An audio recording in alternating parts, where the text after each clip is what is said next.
Muy buenas a todos, aquí Adolfo Ruiz Calleja con un nuevo podcast del blog numismático. En este caso voy a hablar de las uniones monetarias que hubo en Europa a finales del siglo XIX. Entre ellas, con mucha diferencia, la más conocida es la Unión Monetaria Latina, pero no fue la única. Veamos qué uniones monetarias podemos encontrar en Europa para entonces. La primera de ellas fue, como digo, la Unión Monetaria Latina, que, esto fue una propuesta de Francia. Luego también se unió Bélgica, Italia y Suiza en 1865 y poquito más tarde se unió Grecia. La idea era proponer un sistema bimetálico donde, había monedas de oro, había monedas de plata y había monedas de bronce. La moneda de bronce era moneda fiduciaria, la moneda de plata era fiduciaria con los valores de 1, 2 y 5 francos y también los divisores del franco. Y la moneda de plata de 5 francos, así como la del oro, no era fiduciaria. Claro, que el problema es que se estaba estableciendo un patrón bimetálico. En su momento no lo veía ningún problema. Decían, la plata vale 15,5 veces menos que el oro. ¿Dónde estuvo el problema? Pues que los valores fluctúan, ¿no? Entonces, ya muy pronto, se estableció en 1865, a principios de la década de 1870, el precio de la plata se derrumbó con respecto al precio del oro. Y cada uno de los países intentaron hacer lo que buenamente pudieron. Lo expliqué con bastante más detalle en un artículo anterior. Y el que esto no funcionase, este patrón bimetálico, no significa que la Unión Monetaria Latina no fuese exitosa. De hecho, hubo muchos países que no formaron parte oficialmente de la Unión Monetaria Latina, pero lo que hicieron fue alinear sus monedas, su producción monetaria, con la de la Unión Monetaria Latina. De tal manera que podía utilizarse las monedas de estos países en los países de la Unión Monetaria Latina y viceversa. Entonces, digamos que estaba proponiendo una especie de estándar monetario. Y uno de esos países fue España, ¿no? Todos conocemos las monedas de céntimos de peseta, todas las monedas de peseta de plata, las monedas de 25 de oro, de 20 de oro, 100 pesetas de oro. Todas estas monedas siguen el patrón de la Unión Monetaria Latina. Luego hubo otros países también, ¿no? Por ejemplo, Rumanía, Venezuela, Serbia, Túnez, y fijaros que son países que ya no son solamente europeos, ¿eh? También estoy citando a Venezuela. Y también he hablado de sus antecedentes, porque, en Francia ya desde principios del siglo XIX se venía utilizando de facto este patrón, y también en algunos otros lugares como el Ducado de Parma. Otra unión monetaria fue la Unión Monetaria Escandinava. Esta es mucho menos conocida que la Unión Monetaria Latina, también tuvo menos trascendencia, todo hay que decirlo, y son países escandinavos que nos pillan un poquito lejos. Esta Unión Monetaria Escandinava nació en 1873 y duró hasta 1914. Ya veis que la Primera Guerra Mundial fue la que destrozó las uniones monetarias. Estos países integrantes fueron Suecia, Noruega y Dinamarca. Y les fue más o menos bien, también porque habían aprendido sobre el desastre que supuso el patrón bimetálico a la Unión Monetaria Latina. Ya habían aprendido en 1873 que era todo un problema definir un valor fijo entre el oro y la plata. Así que ellos tomaron un patrón oro. Indicaron que la unidad, o sea, lo que es una corona, valía 0,403327 gramos de oro puro. Es decir, un pelín más de 0,4 gramos de oro puro. Fijaros que la unidad de la Unión Monetaria Latina, o sea, el franco, o la peseta, o la lira, o lo que sea, eran 0,30 más o menos. O sea, que esta era un poquito más cara la unidad de la Unión Monetaria Escandinava que la de la Unión Monetaria Latina. Bien, ¿qué monedas emitieron? Hicieron monedas de céntimos y luego de coronas. Céntimos los llamaron ore. Había monedas en bronce de 1, 2 y 5 ores.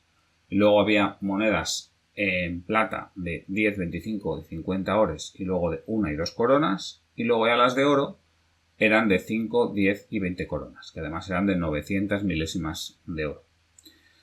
Claro, alguno dirá, pero no acabas de decir que era un patrón oro y no un patrón bimetálico. ¿Cómo es que también emiten monedas de plata?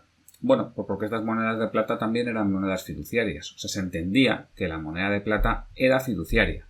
Que de facto también es lo que ocurrió con la Unión Monetaria Latina. Pero es que eso lo hicieron, digamos, a posteriori, a partir de la década de 1870. De hecho, estas monedas de plata de la Unión Monetaria Escandinava tenían menos peso si lo comparamos con la Unión Monetaria Latina y además tenían menos fin, solamente eran 800 milésimas de plata. Como digo, esta unión funcionó, bueno, pues razonablemente bien, aunque bueno, ha habido ciertos críticos, funcionó bastante bien al parecer a principios del siglo XX, pero luego ya pues la Primera Guerra Mundial acabó con ella. Otra unión monetaria que, digamos, tuvo derroteros totalmente distintos fue la Unión Monetaria Austrohúngara. Esta Unión Monetaria Austrohúngara se dio a partir de 1892, al menos de forma oficial, y esta no acabó en 1914, sino que acabó cuando se disolvió, ¿no? el Imperio Austrohúngaro, pues esto fue en 1918. Aquí es distinto, porque aquí no es que cada país alinee las monedas con sus países vecinos. Aquí es que se emitían las mismas monedas por parte del gobierno húngaro y por parte del gobierno austriaco. Que bueno, ya sabéis que se suele llamar Imperio Austrohúngaro, pero había dos gobiernos razonablemente independientes. O al menos la política monetaria era independiente uno de otro. Dicen los críticos que, bueno, pues esta unión monetaria favorecía a Hungría y, bueno, pues estaba perjudicando a Austria y también, bueno, eso hizo que Austria hiciese menos caso a esta unión monetaria. Bueno, eso ya entraríamos en temas que van más allá de este podcast que busca ser una simple y llana introducción. Bueno, esta unión monetaria también seguía un patrón oro y además este patrón oro era el mismo que el de la Unión Monetaria Latina. O sea, se definía la unidad como 0,305 gramos de oro puro. En oro se emitieron monedas de 10, 20 y 100 coronas. En plata también se emitieron monedas. Se emitieron monedas de 1, 2 y 5 coronas, así como de 2, 10 y 20 filer, que eran un poco los céntimos, ¿no? Pero claro, de nuevo, estas monedas de plata eran monedas fiduciarias, por eso las hicieron con menos peso que la Unión Monetaria Latina y las hicieron con menos pureza de plata. O sea, tenían nada más 835 milésimas, que eran las que tenían las monedas de la Unión Monetaria Latina fiduciarias, las de 1 y 2 pesetas. También hicieron monedas en bronce, que eran de 1 y 2 filer. A ver, aquí esto es curioso, ¿no? Porque lo que están haciendo en cierta forma es decir, bueno, como consideramos un patrón oro, alineamos nuestro oro con el de la Unión Monetaria Latina, pero luego la moneda fiduciaria la hacemos más fiduciaria de la Unión Monetaria Latina, porque al final, como solamente va a circular dentro de nuestras fronteras y bueno, y no deja de ser moneda fiduciaria, pues a quién le importa, ¿no? Así nos ahorramos plata. Bueno, pues esto es lo que quería decir para introduciros la Unión Monetaria Austrohúngara, que fue la, bueno, tercera y yo diría última unión monetaria. También hubo, en otros casos, unas uniones que, bueno, fueron, digamos, más agresivas, porque de tener muchas monedas en un territorio se pasó a tener una sola, porque los gobiernos pasaron a ser uno solo, ¿no? Eso fue porque, bueno, ya sabéis que en el siglo XIX hubo varias reunificaciones nacionales, ¿no? Bueno, reunificaciones no, unificaciones nacionales. Una de ellas fue la de Suiza, pues que fue en 1848, otra la de Italia, en 1861 se define la lira italiana, y en Alemania en 1871. Bueno, a ver, aquí estamos hablando ya de cosas distintas, porque es que se crean, digamos, países nuevos y se unifican territorios. De hecho, Suiza e Italia fueron dos de los socios fundadores de la Unión Monetaria Latina, o sea que sus monedas no solamente se unificaron dentro del territorio italiano, sino que se unificaron con las de Francia, las de Bélgica, las de España y las de otros países europeos, como hemos visto antes. En el caso de Alemania, pues ellos se veían muy fuertes, ¿no? Acababan de ganar la guerra franco-prusiana y yo creo que lo último que iban a hacer era alinear su moneda con la de esos asquerosos franceses, ¿no?